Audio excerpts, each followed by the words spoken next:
Sure, sounds great. Great, thank you. I want to make sure everyone, Deepak, can you just confirm you can see my screen? Yes, we can. Great. Okay. Thank you very much for that introduction.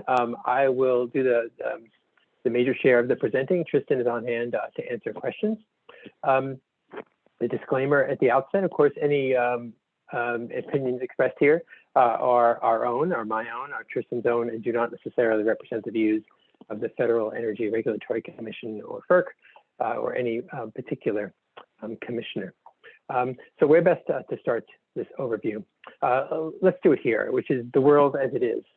So this is the what and why of generator interconnection right now at the Federal Energy Regulatory Commission or FERC.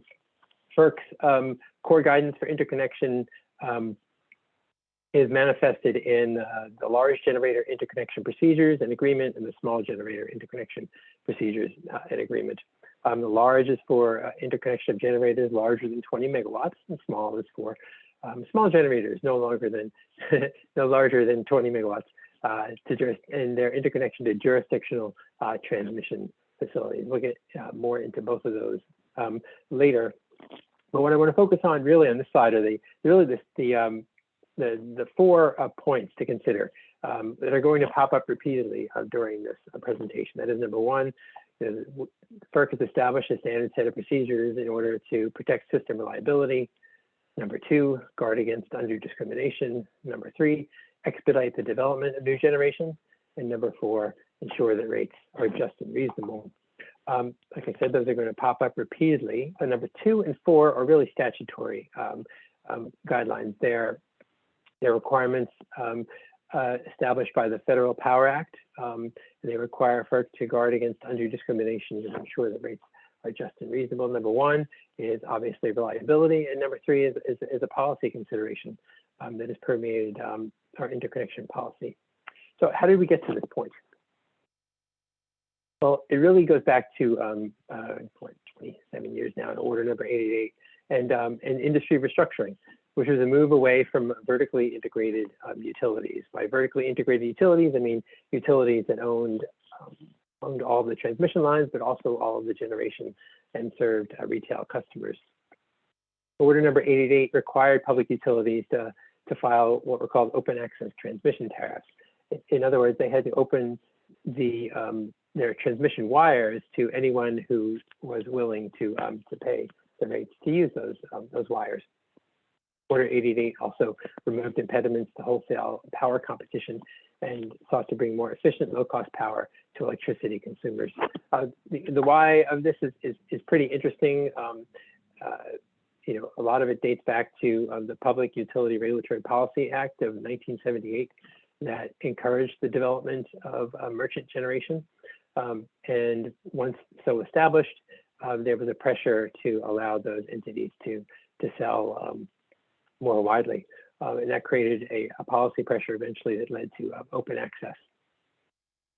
And an important also development here is an order that happened 4 years later, which is Tennessee Power Company. Therefore clarified that interconnection is a critical component of open access transmission. And it's subject to the requirements that utilities offer comparable service under the OAT. What does comparable service mean? It means service comparable to what they would provide their own or affiliated generation in terms of access to the grid.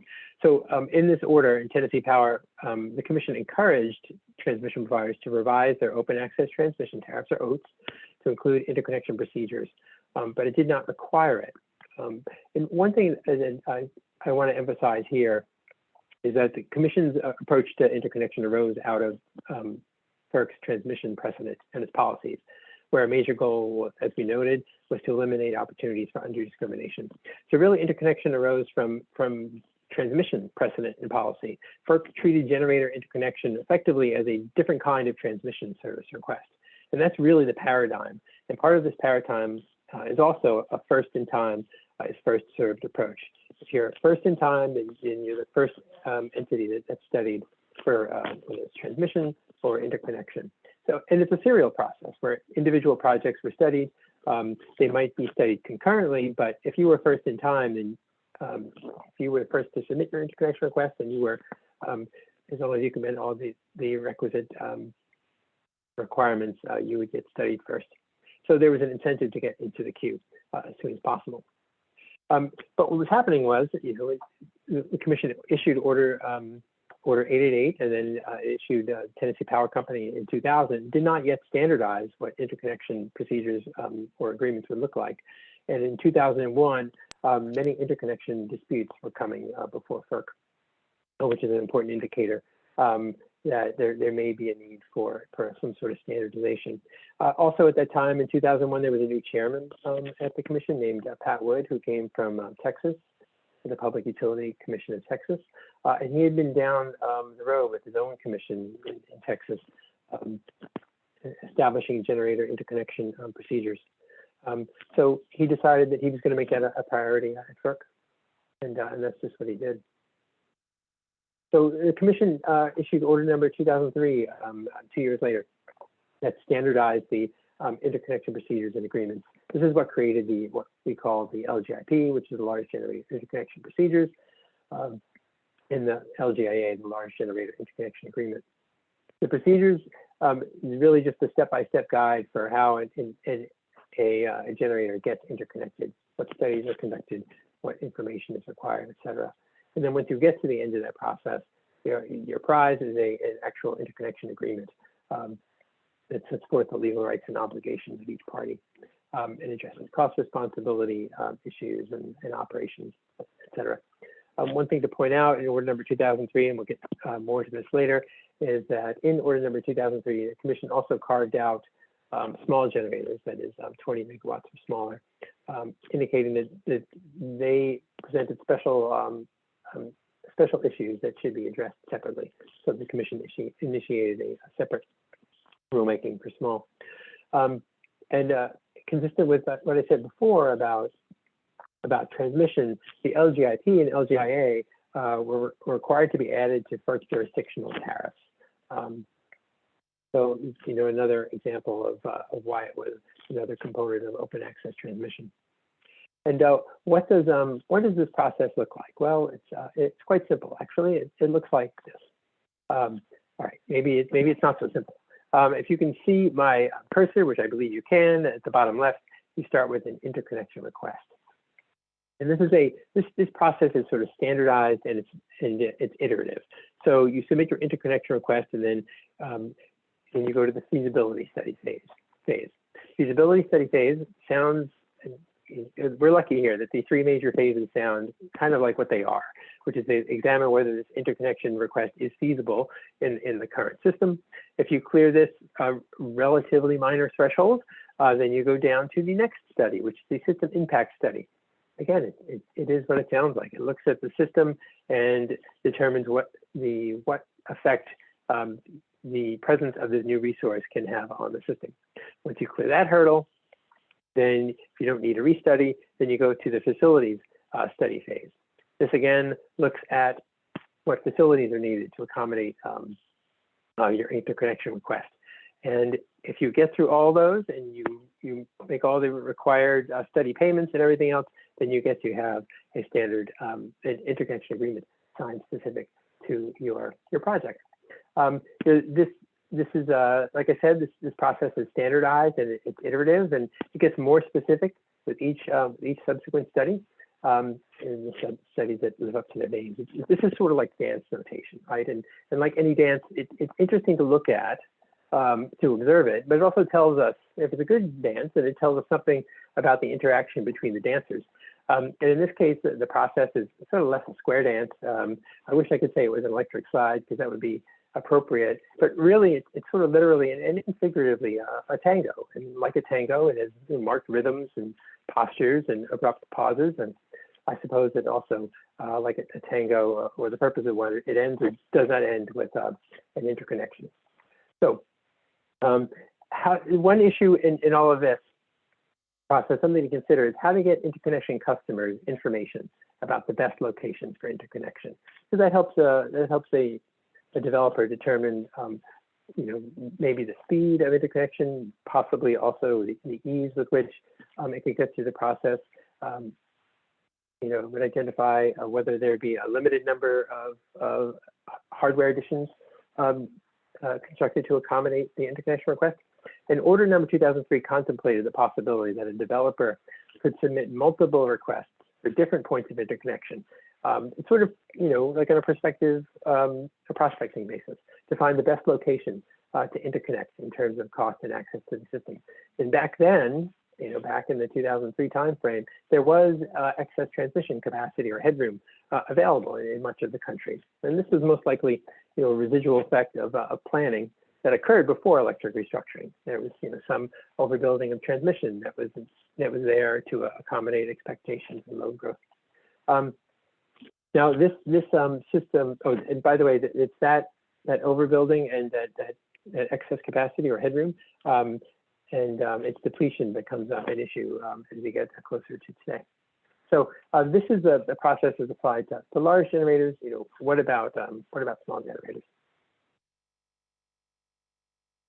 Well, small generators were different, as I noted. And 2 years later, FERC issued another rule. This is small generator focus. It streamlined the process. There were shorter documents to accommodate different, likely less stringent requirements for interconnection small generators. There was even some sort of there was a 10 kilowatt inverter process that was a very simple technical screen that could be run to ensure that these resources got interconnected as quickly as possible now. And note that these were small generators and they were seeking interconnection to FERC jurisdictional transmission. There were a relatively limited number of these because by the time you get to the point of, well, if you're requesting interconnection to FERC jurisdictional transmission, these are high voltage facilities. This isn't local distribution. This isn't sort of rooftop solar level. So these entities were somewhat unique. In any case, order number 2006 established a small generator interconnection agreement that was much shorter than the large generator agreement and described legal relationships of the parties, et cetera. And since these two rules were issued, FERC has continued to refine interconnection. And the refinements have focused on particular generation types. In 2005, FERC issued order number 661, which was an interconnection, which looked at interconnection for wind generation, specifically established unique procedures for wind generation. That was, we focused on the technical standards for their interconnection. There was order number 764, which looked at variable energy resources that required new VERs to provide meteorological and forced outage data to transmission providers for forecasting so the transmission providers could better understand how they would actually be operating. There was 792 that was initiated by a petition actually from the Solar Energy Industry Association that allowed interconnection customers to receive point of interconnection info in advance of application. It increased the threshold of fast track participation from, I think it's 2 megawatts to 5. So, more measures that were specific to certain technology types, right?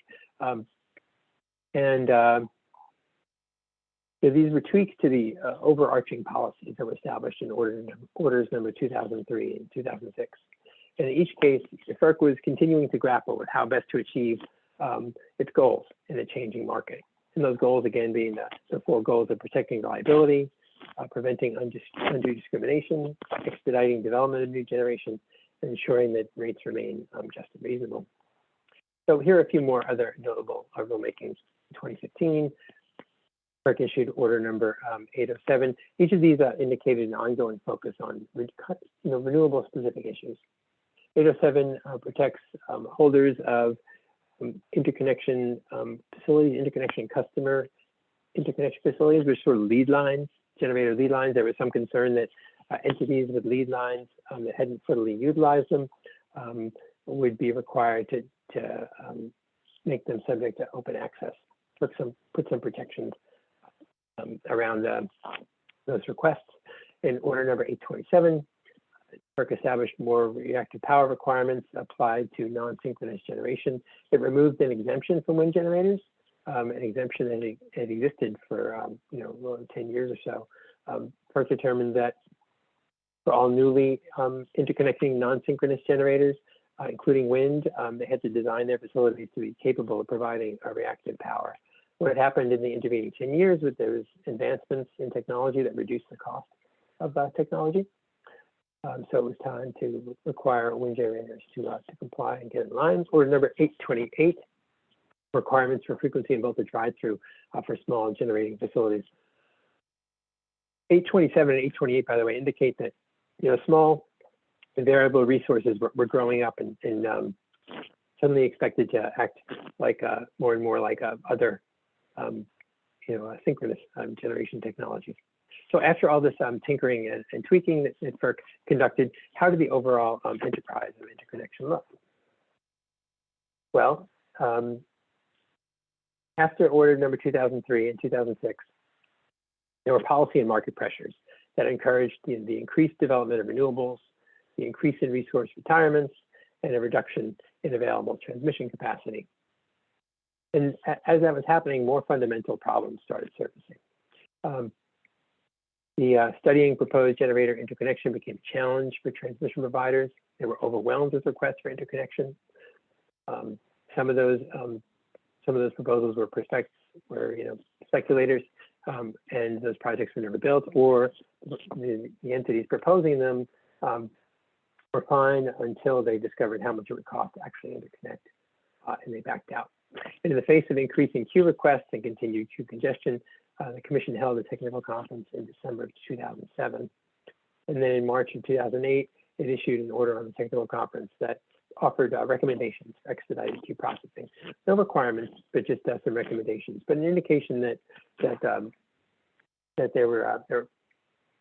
the industry was changing, that there were market pressures and policy pressures that were making interconnection, putting pressure on the system and the process. So, going back to the 4 points on our first slide, these forces were challenging the goal of expediting the development of a new generation. And before looking further at the developing interconnection problems, let's take a step back and look how FERC allows variations within its interconnection rules for the organized markets that are mentioned in the last bullet. Down here in the last bullet, it says that the Commission provided guidance to assist RTOs and ISOs. Those are organized markets and the stakeholders in their effort to improve the processing of interconnection requests, or interconnection queues and requests. So what are organized markets? In case you don't know, within the contiguous US, there are 7 organized markets, or RTOs. ERCOT obviously is within the contiguous US, but it is not FERC jurisdictional. So FERC's authority really only reaches the other 6 within the US. Collectively, all 7 of these RTOs, or regional markets, serve 2/3 of the electricity consumers in the US. So it's quite a lot of the potential market. FERC has concluded that these regions, these RTO regions, represent a lower risk of undue discrimination in transmission and by extension in interconnection. And that's because in these regions, transmission operation and ownership, transmission operation is separated from transmission ownership. And the operator is an independent entity like MISO or PJM. And FERC allows more flexible implementation of the interconnection rules because there's less of a concern about undue discrimination. So what does that look like? Well, it means that these regional markets, or RTOs, do not have to strictly adhere to the pro forma interconnection procedures and agreements that were established in orders number 2003 and 2006. They're allowed to seek independent entity variations from the standard procedures and agreements. They need only demonstrate that the variation is just and reasonable and not unduly discriminatory. They don't have the more strict standard of consistent with their superior to that applies to non-RTOs. And all RTOs and ISOs have undertaken some form of queue reform, and most have been since the December 2007 technical conference. And non-independent transmission providers are permitted to use regional difference justifications in the absence of regional reliability standards, and variances for any other reasons must be based on that strict, consistent with their superior to rationale. That appears in the OAT in order number 888, and by extension, order number 2003 and 2006.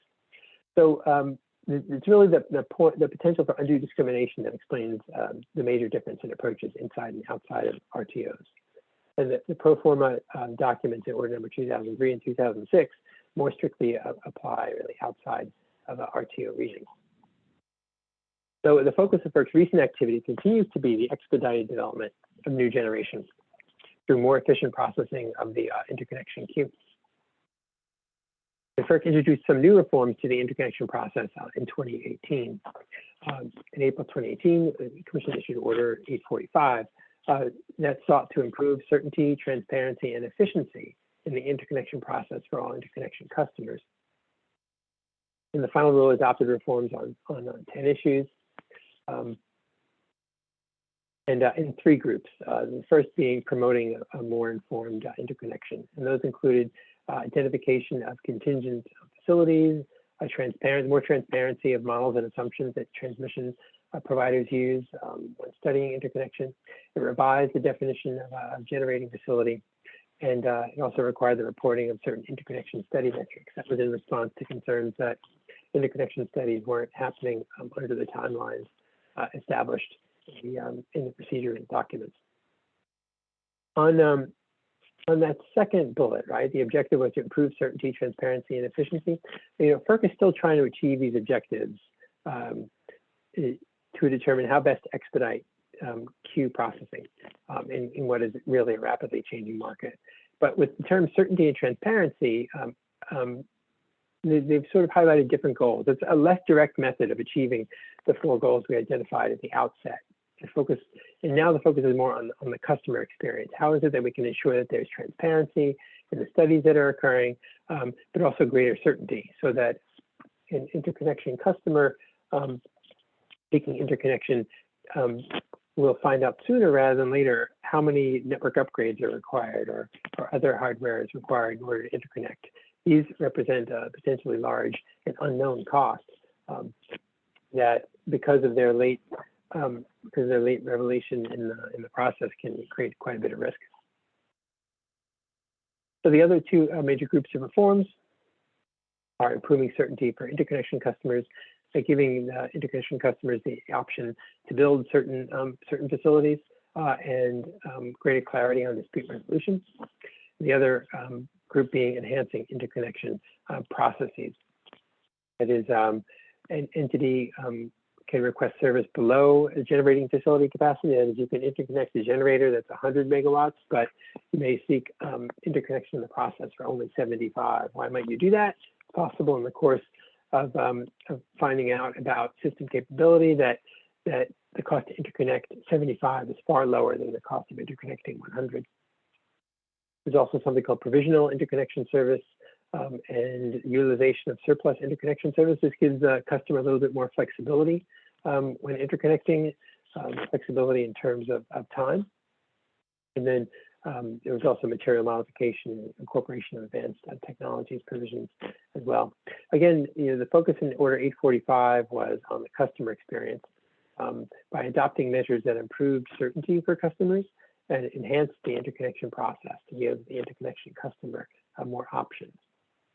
But the market keeps changing, right? And that's sort of what we're seeing. And one example of that change is the proliferation of storage resources.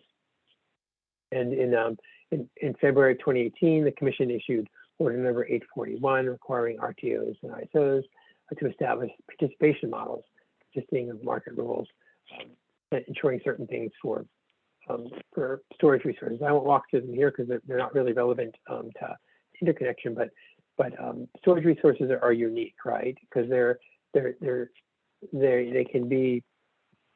act like so many different things.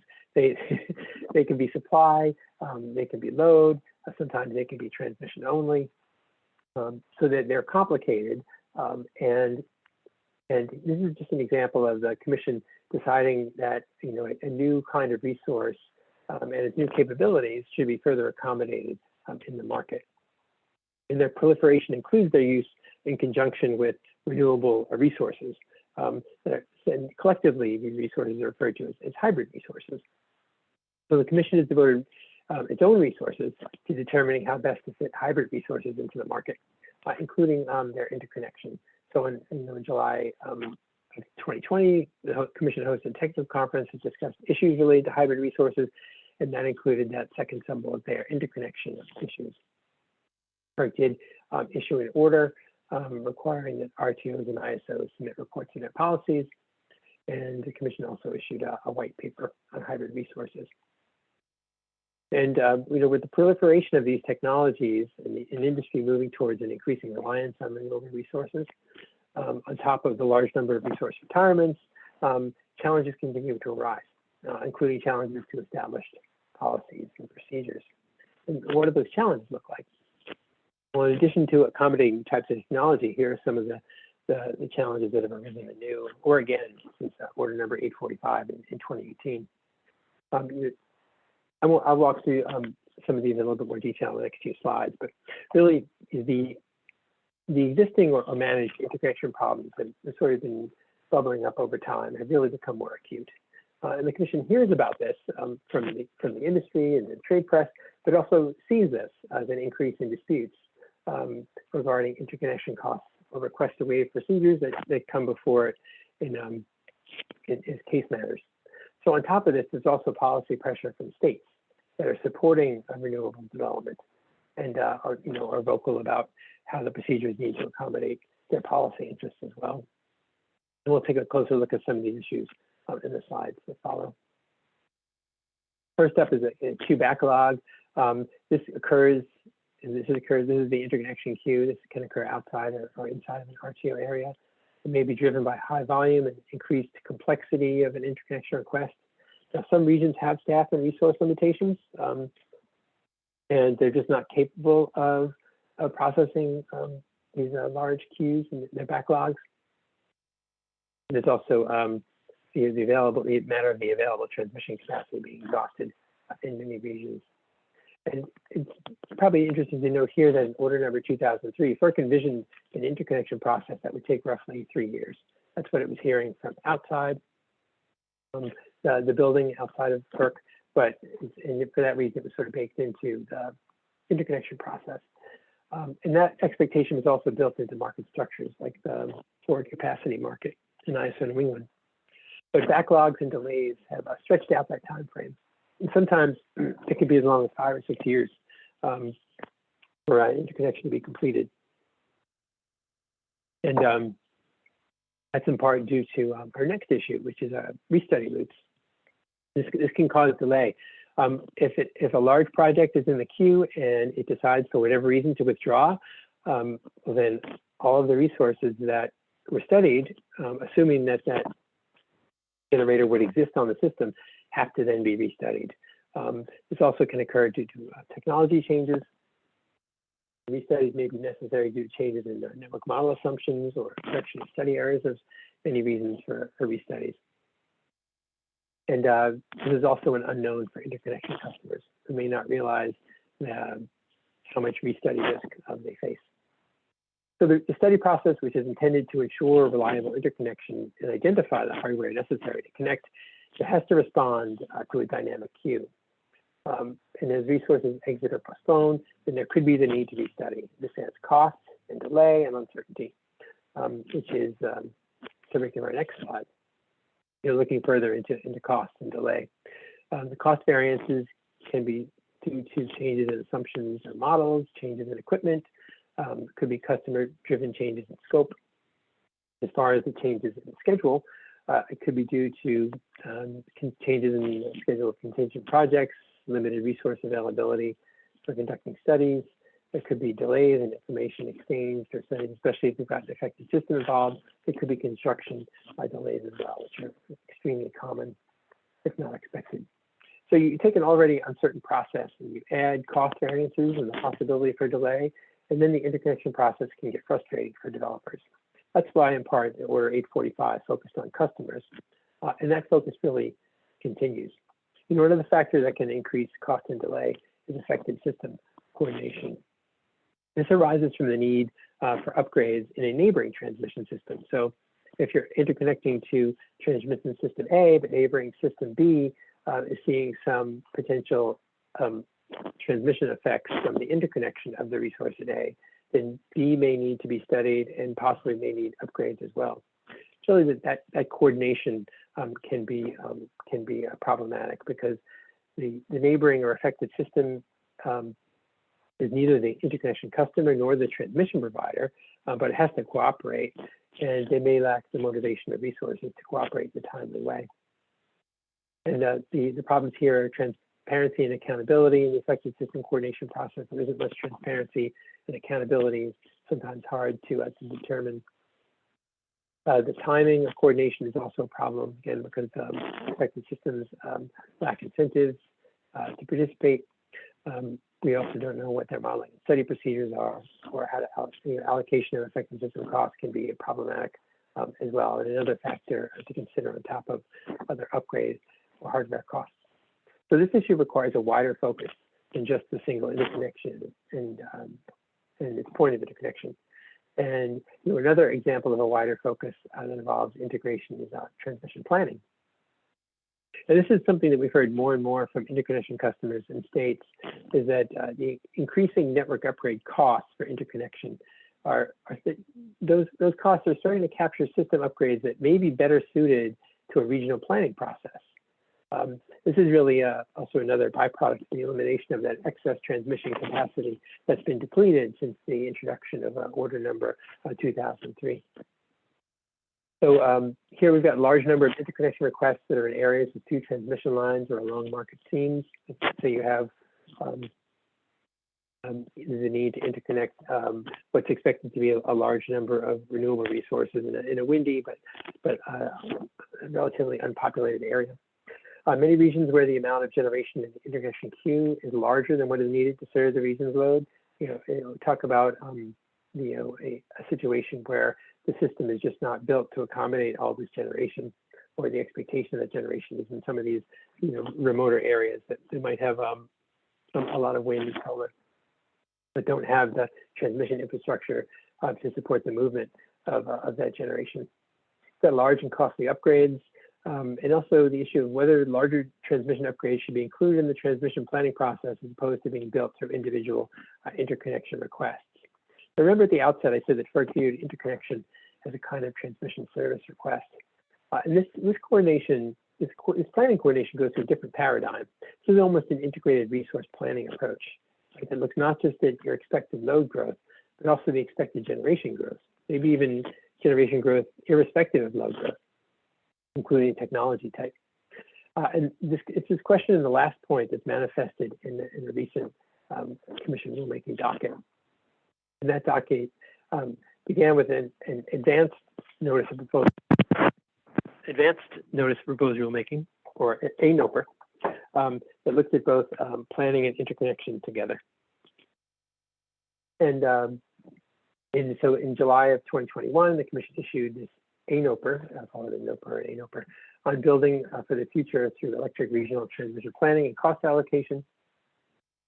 In April of 2022, FERC issued a corresponding NOPR. FERC was pointing to developments in the interconnection process here. These were network upgrades that were identified but not constructed as a signal that some network upgrades are maybe more appropriately considered really in the planning process. And FERC decided ultimately to separate and address interconnection process reform in its own docket, and that's what it did when it issued the NOPR in RM 22-14 in June. So FERC was seeing a need again to address the interconnection process, and FERC issued this new rulemaking. And it aims to address interconnection queue backlogs, improve the certainty and speed of the interconnection process, and prevent undue discrimination for new technologies. And there were 3 buckets of reforms proposed. One was, the first was reforms to implement a first ready, first served cluster study process. The second was to increase queue processing speed. And the third was to incorporate technological advancements into the interconnection process. Now, in the first bucket, this is to implement the first ready, first served process. Remember, this is different from the first in time, first studied, a serial process that FERC proposed and memorialized in order number 2003. This is different from that approach. And it seeks to introduce cluster studies, which were optional under order number 2003, but in this rulemaking, FERC is proposing to require them. And by cluster studies, it means that, let's say, instead of just first in time, everyone gets a date timestamp, a transmission provider will open a window and seek proposals to come in for interconnection. And it will run a process based on clusters. There might be, one or two a year. And once you're in that cluster, you're studied as part of that cluster, you share costs according to that, within that cluster, and you might even share network upgrade costs in that cluster as well. The thought was this will create greater certainty and possibly also accelerate the queue.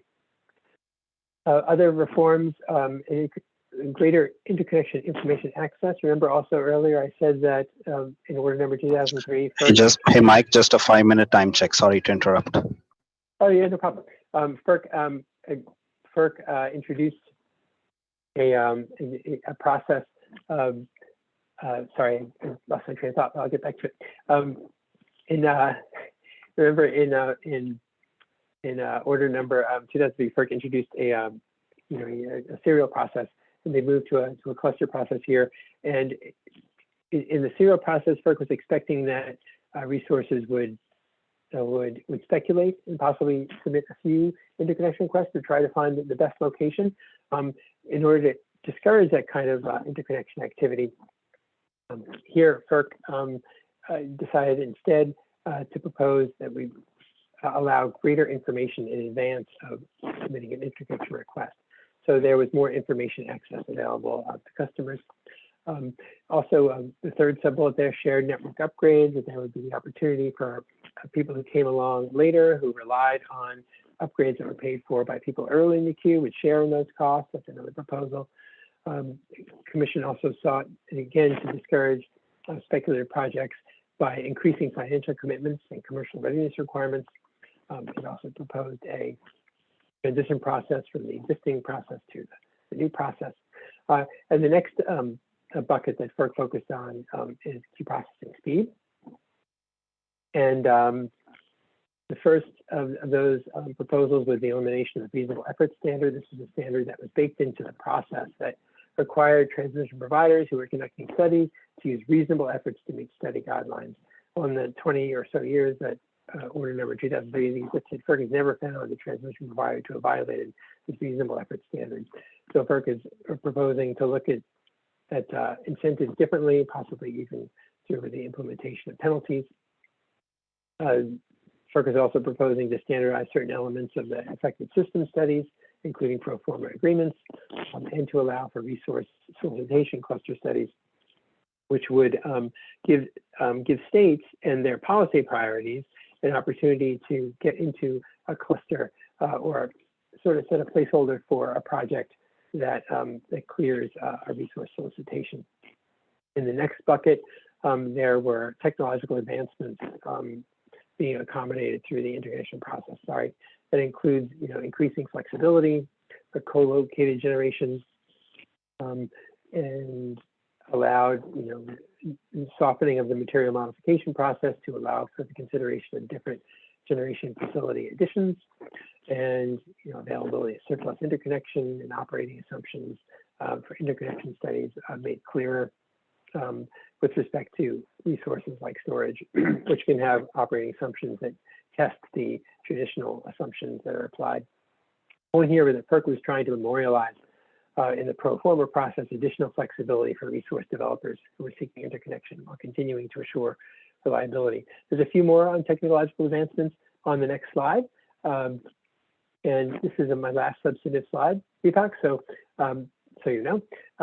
here these proposals include incorporating alternative transmission technologies into the generator interconnection process. These are innovative technologies that are transmission focused, that can actually be cheaper than the traditional transmission solutions that would often include construction of lines and could be cheaper as well. It also requires an annual information, proposes to require an annual information report for transmission providers to notify the market about what they are looking at and considering.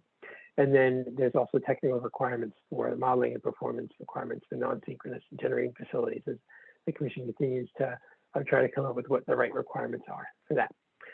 So back to those four considerations we discussed initially. The FERC is trying to protect system reliability, guard against undue discrimination, expedite development of new generation and ensure that rates are just and reasonable. What we're seeing in this NOPR is an example of how these interconnection policy goals have changed over time. Right now, the focus is more on customers and ensuring just and reasonable rates and expediting development through the adoption of measures that improve certainty and enhance the interconnection process to give customers more options. So what's next? Well, in the RM 22-14 rulemaking, all the comments are in, and the commission is deliberating how to respond to those comments. I cannot say when FERC will act, and this rulemaking also was issued under a prior chairman, Richard Glick. Now there's a new acting chairman, Willie Phillips, and although it's unclear, still unclear exactly when FERC will act, new acting chairman Phillips has publicly stated that interconnection is a priority. He more recently said that FERC staff is working on the interconnection NOPR. So that's all I have for now. We can take some questions. Tristan Kessler, who is an economist